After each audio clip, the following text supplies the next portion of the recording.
안녕하십니까. 평택촌놈TV 봉천생 이강민입니다. 2022년 7월 4일 월요일 무료 야간방송 시작하도록 하겠습니다. 네, 반갑습니다. 월요일 오후고요. 오늘 장도 힘겨운 장이 마감이 됐네요. 다행히 막판으로 가면서 시장이 좀 반등하긴 했지만 전반적으로 쉽지 않은 장이었어요. 특히 종목의 흐름이 그렇게 좋지 않았었던 그런 상황이기 때문에 힘들었던 그런 장으로 보여지고요. 어쨌든 잘 대응하셨기를 바라겠습니다. 자, 현재 화면에는 홈페이지, 주식회사 평택촌놈 홈페이지가 나오고 있는데요. 7월에는 가입 인사 이벤트가 있습니다. 홈페이지에 오셔서 자세한 내용 보시면 좋을 것 같고요. 또 다양한 내용들이 있으니까 오셔서 홈페이지도 한번 쭉 둘러보시면 좋을 것 같습니다. 자, 오늘도 시황 그리고 이슈 종목 이런 순서로 진행을 하도록 하겠습니다. 자, 오늘은 조금 빠른 속도로 진행을 하도록 하겠습니다. 첫 번째 시황인데요. 오늘 코스피 코스닥 모두 하락했죠. 코스피도 하락했고 코스닥도 하락했습니다. 상당히 약했고요. 코스닥은 전저점을 이탈을 하면서 약한 모습인데요. 코스피는 진즉에 이탈을 했었죠. 오늘 또 이탈을 했고요.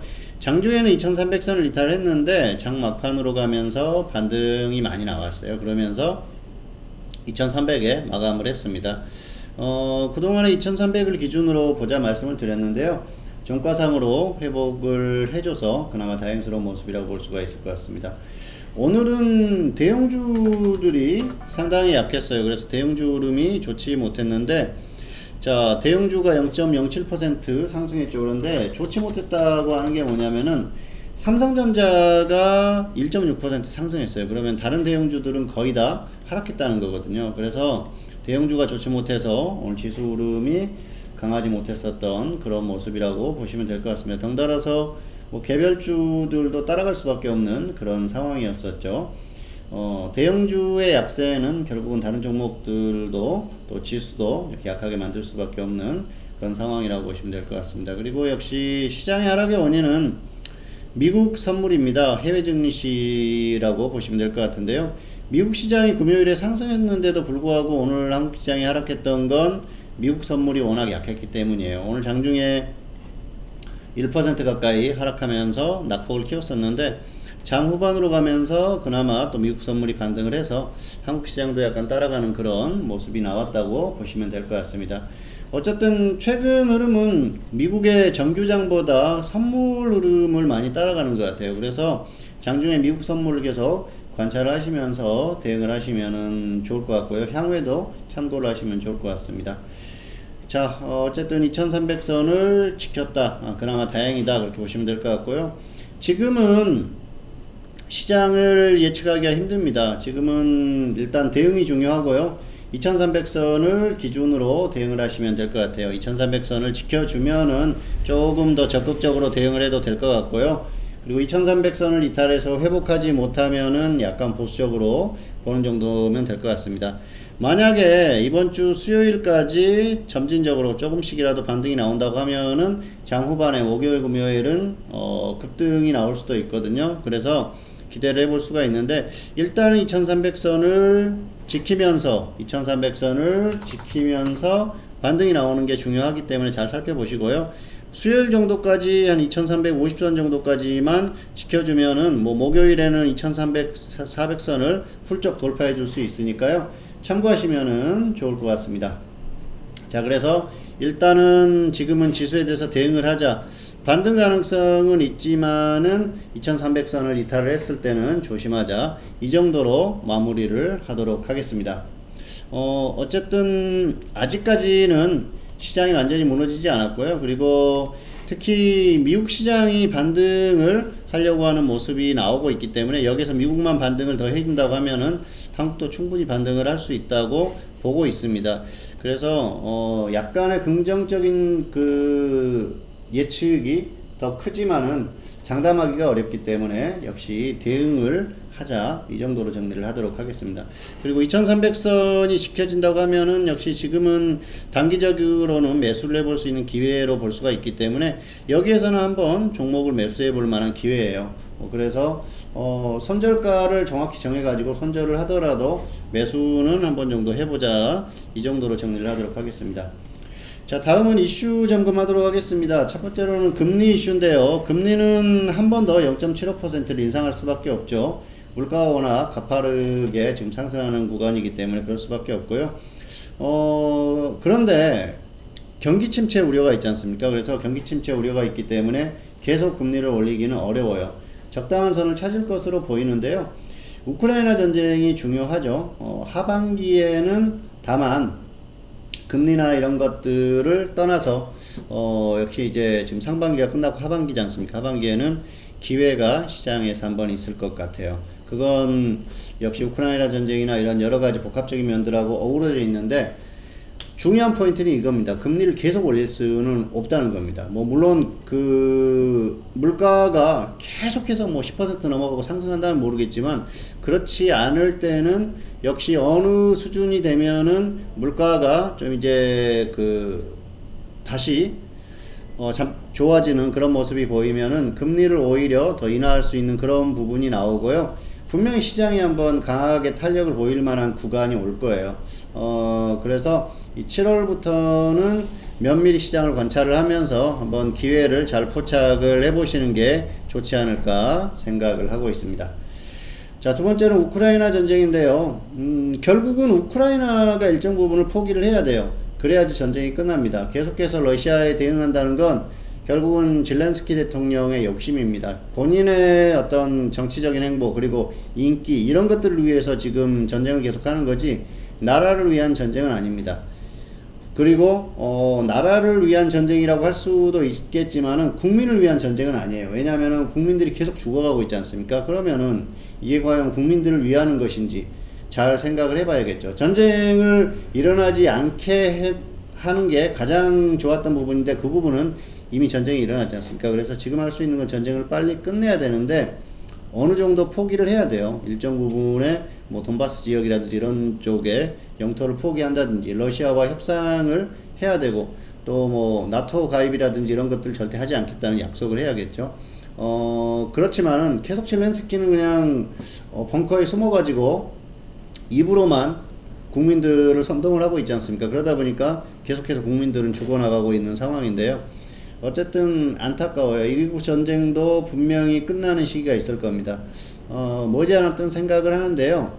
과연 그 우크라이나 정치권에서 어떤 결정을 할 것인지 주목이 되고 있고요. 그리고 러시아 쪽에서는 사실은 급한 건 없어요. 지금 러시아는 상황이 전 세계에서 가장 좋은 나라기 때문에 급한 게 없습니다. 어쨌든 전쟁은 끝이 나겠죠. 그리고 하반기에 한번 그로 인해서 시장이 아주 좋은 흐름을 보일 가능성이 크고요. 시장이 갑자기 튄다. 이상하게 미국 시장이 급등을 한다.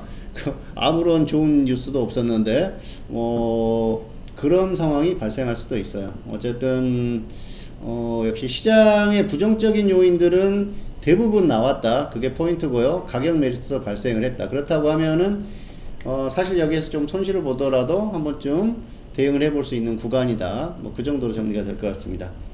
자, 그리고 최근에 이제 무상증자 하는 기업들이 많이 늘어났는데요. 무상증자 이슈는 좀 잘 활용하시면 될 것 같아요. 이 무상증자는 시장에서는 주식시장에서는 절대적인 호재에 속합니다. 결국은 이 유상증자는 악재라고 보시면 될 것 같고요. 무상증자는 호재라고 보시면 되는데, 단기적으로 급등하는 종목들이 있고, 또 특히 신규주 쪽에서 많이 발생을 하니까 신규주를 단기적으로 공략을 해보는 것도 하나의 방법이 아닐까 생각을 하고요. 지수만 반등해주면 또 신규주들은 반등을 할 수 있으니까 역시 무상증자 이슈는 여러 가지 어우러져서 좀 생각을 해볼 만한 그런 가치는 단기적으로 있다 말씀드리겠습니다. 자, 다음은 종목 살펴보도록 하겠습니다. 기존에 말씀드렸던 종목들, 차백신 연구소, 이건 8,000원, 7,600원 분할 매수 손절 마이너스 5% 말씀드렸었기 때문에 이미 이 종목은 손절가가 왔죠. 위에서 벌써 손절가가 온 종목이기 때문에 아직까지 가지고 있다고 하면은 좀 문제가 된 상황이고요. 강원칩스는 역시 지난주에 말씀드렸는데 27,000원, 25,600원 말씀드렸지 않습니까? 오늘 지수가 많이 급락했어요. 종목이 손절가가 왔는데 좀 아쉬워요. 어쨌든 상당히 좀 아쉬운 그런 상황입니다. 지수가 워낙 약하기 때문에 지금 어쩔 수가 없는데요. 가온칩스 같은 경우에는 손절가가 왔는데 다시 한번 매수를 해보는 것도 괜찮을 것 같습니다. 자, 지난주까지 무료 추천했었던 종목 한번 살펴봤고요. 다시 한번 안내를 드린다고 하면은 홈페이지에 오시면은 지금 댓글 이벤트를 진행을 하고 있습니다. 가입 이벤트죠. 가입 인사를 부탁해 이벤트를 진행을 하고 있으니까 여기 내용이 자세히 나와 있어요. 오셔가지고 역시 이걸 하시고 적정 주가를 무료로 이용을 해 보실 수가 있으니까 활용하시면 좋을 것 같고요. 그리고 홈페이지에 다양한 내용들이 있고요. 그리고 상품에 대한 안내도 나와 있으니까 한번 좀 살펴보시고, 시기적으로 지금은 어떤 서비스를 이용해 볼 만한 그런 구간이긴 합니다. 절대적인 좋은 기회가 될 수도 있고요. 그리고 지수가 더 하락했을 때 또 관리를 해 드릴 수도 있으니까 활용해 보시면 좋을 것 같습니다. 자, 마지막으로 무료 추천주 드리겠습니다. 첫 번째로는 가온칩스인데요. 이건 한번 지난주에 추천을 했었던 건데 다시 한번 들어가 보시는 것도 괜찮을 것 같아요. 23,000원, 22,000원 분할 매수 하셔가지고 손절 마이너스 5%, 수익은 20% 이상 보시면 될 것 같습니다. 그리고 자, 한 종목 더 가지고 왔습니다. 두 번째 종목은 우진입니다.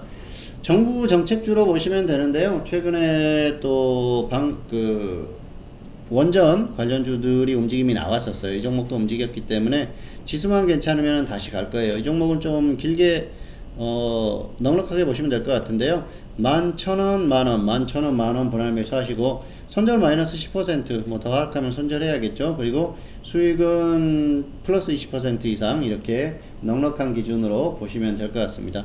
원전주들이 같이 또 강하게 움직여주면 더 크게 갈 수도 있어요. 이렇게 급등을 한 번씩 하는 종목이기 때문에 충분히 단기에 20% 이상 수익은 나올 수 있거든요. 단기로 대응을 해 보시기를 바라겠습니다. 그래서 오늘은 가온칩스, 우진 두 종목 말씀을 드렸습니다. 네, 2022년 7월 4일 월요일 무료 야간 방송, 오늘은 짧게 전달을 했습니다. 뭐 핵심만 전달을 했으니까요. 잘 대응하시기 바라겠고요. 어쨌든 혼자서 매매하기 굉장히 어려운 그런 시기입니다. 지금 같은 때 수익이 나든 뭐 손실이 나든 오히려 지금이 서비스를 이용할 그럴 구간인데 그러지 못한 분들이 많으신 것 같아서 안타깝고요. 잘 생각하셔서 대응하시기 바라겠습니다. 그리고 시장에 가면은 또 수익 극대화를 위해서도 전문가 서비스를 한 번 정도 활용하는 걸 잘 고민을 해 보시길 바라겠습니다. 네, 2022년 7월 4일 월요일 무료 야간 방송, 오늘은 여기서 마치도록 하겠고요. 저는 다음 시간에 다시 찾아뵙도록 하겠습니다. 감사합니다.